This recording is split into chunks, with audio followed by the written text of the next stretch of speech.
நேத்து evening case காலி ஆயிடுச்சு. அதனால மார்னிங் வந்து இண்டக்ஷன்ல தான் பால் காய்ச்சனோம். ஆனா மார்னிங் டிஃபன் எதுவும் பண்ணல. ஏன்னா நேத்து சாதம் கொஞ்சம் மிந்தி இருந்துச்சு. ஸோ அதனால எனக்கும் பசங்களுக்கும் அத எடுத்துக்கிட்டோம். அத எடுத்துக்கிட்டதுனால அவருக்கு வந்து நட் ஜூஸ் போட்டாச்சு. அப்புறம் வந்து மாவடு வந்து நல்லா குலுக்கி குலுக்கி விட சொன்னாங்கல்ல. கீழ இருக்கிறது மேல, மேல இருக்கிறது கீழ அப்படின்னு போறப்போ நல்லாவே 3 நாளைக்கும் வித்தியாசங்கள் நல்லாவே தெரிஞ்சுச்சு. அதுக்கப்புறம் நட் ஜூஸ் அடிச்சு குடுத்துட்டு, எனக்கும் எங்க வீட்டுக்காரருக்கும் இன்னைக்கு என்னமோ பாயாசம் சாப்பிடணும் போலயே இருந்துச்சு. சரின்னு சொல்லிட்டு பாயாசம் பண்ணிடலாம் அப்படின்னு சொல்லிட்டு பாயாசத்துக்காக பால் பாக்கெட் வாங்கிட்டு வந்து அதை காய்ச்சி தனியா எடுத்து வச்சுட்டு வெஜிடபிள் பிரியாணி பண்ணிடுவோம்.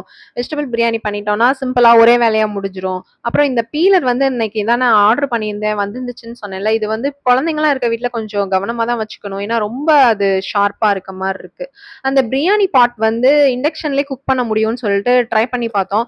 பட் ஆனா குக் பண்ண முடியல. சரி, அம்மா வந்து ஊருக்கு போயிருந்தாங்க. ஸோ அதனால அம்மா வீட்ல இப்ப யாருமே இல்ல. சரின்னு சொல்லிட்டு கீ எங்க கிட்ட தான் இருந்தது. சரி, அம்மா வீட்லயே போய் சமைச்சு முடிச்சு சாப்பிட்டுட்டு வந்துடலாம். எனக்கும் அம்மா வீட்டுக்கும் ரொம்ப பக்கம் தான். அப்படின்னு சொல்லிட்டு அம்மா வீட்லயே சமைச்சு சாப்பிட்டுட்டு வந்துட்டோம். தேங்காய் பால் போட்டு பிரியாணி பண்ணதுல இருந்து எங்களுக்கு அந்த டேஸ்ட் ரொம்ப பிடிச்சிருச்சு. ஸோ அதுல இருந்து எப்ப பிரியாணி பண்ணாலும் நாங்க தேங்காய் பால் போட்டு தான் பிரியாணி பண்ணுவோம். அது இந்த பாட்ல வந்து நல்லாவே வந்துச்சு. பிரியாணி ரொம்ப உதிரி உதிரியா ரொம்பவே சூப்பர்வா இருந்தது. என் பசங்களுக்கே ரொம்ப பிடிச்சிருந்தது. என் ஆதிவுக்கே ரொம்பவே பிடிச்சிருந்தது. வெறும் பிரியாணி, தயிர் பச்சடி மட்டும் வச்சு முடிச்சுட்டோம்.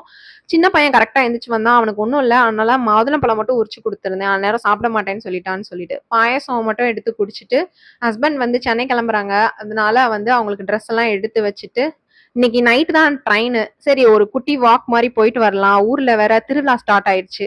சரி, எப்படி இருக்கு என்ன ஏதுன்னு போய் பார்த்துட்டு வரலாம் அப்படின்னு சொல்லிட்டு அவங்கள கூட்டு போயிட்டு பசங்க, நானு எல்லாரும் போயிட்டு வந்தோம். ரொம்பவே ஜாலியா இருந்தது. என் பசங்க ரொம்ப ஜாலியா என்ஜாய் பண்ணாங்க. நெறைய கடைகள் அதெல்லாம் இப்பதான் வந்துட்டு இருக்கு. இனிமேல் தான் ஸ்டார்ட்டிங்கேவும். கோ கோவில் கோபுரம் வந்து உண்மையிலேயே சூப்பரா அலங்காரம் பண்ணியிருந்தாங்க. ரொம்ப நல்லா இருந்தது. எங்க ஊர் திருவிழா எப்பவுமே சூப்பர்பா இருக்கும். அந்த சித்திரை திருவிழா மட்டும் செம்மையா இருக்கும். சரி, இவ்ளோ வந்துட்டோம். உள்ள கோயிலுக்கும் போயிட்டு வந்துரலாம். அதுக்கப்புறம் இவங்க 1 வீக் கழிச்சு தான் வருவாங்க. அப்போ வந்து மெயின் திருவிழாவே வந்துரும். ஸோ அதனால போயிட்டு பார்த்துட்டு வரலாம் அப்படின்னு சொல்லிட்டு உள்ள போய் சாமி கும்பிட போயிருந்தோம். ஆனா சாமி வந்து இப்போ ஒவ்வொரு மண்டபப்படி நடக்கிறனால வெளியில எடுத்து வச்சு பூஜை இதெல்லாம் பண்ணி பார்த்துட்டு இருந்தாங்க. கொஞ்சம் ஓரளவுக்கு நார்மலான கூட்டமா தான் இருந்தது. சரின்னு சொல்லிட்டு சாமி கும்பிட்டுட்டு அப்படியே கோவில் திருவிழா அப்படின்னு சும்மா அப்படியே நடந்து வந்து பின்னாடி போய் பார்ப்போம். திருவிழா சைடு எப்படி இருக்குன்னு போய் பார்க்கலாம் அப்படின்னு சொல்லிட்டு நானும் என் ஹஸ்பண்ட் பிள்ளைங்களாம் அப்படி நடந்து போய்கிட்டே வந்தோம். ஜாலியா பேசிக்கிட்டே வந்தானுங்க. ஓடி ஓடி பிடிச்சு பிடிச்சு விளையாண்டுட்டே வந்தாங்க. நிறைய ஃபாஸ்ட் ஃபுட் கேட்டா இந்த தடவையும் வருது போல. ராட்டினம் எல்லாமே வந்துருச்சு. பட் ஒவ்வொரு தடவை ஒவ்வொரு மாதிரி மாறும். இந்த பக்கம் தான் ட்ரெயின்லாம் இருக்கும். பட் இந்த தடவை இந்த ட்ரெயின் வந்து இந்த பக்கம் போயிடுச்சு போல. இந்த ராட்டினம் இந்த பக்கம் வந்துருச்சு. சரின்னு சொல்லிட்டு என் பையன் பாக்குறதெல்லாம் கேட்டுட்டே இருந்தான். பாவமா இருந்துச்சு. சரின்னு சொல்லிட்டு ஒரே ஒரு கார் மட்டும் வாங்கி கொடுத்துட்டு அப்படி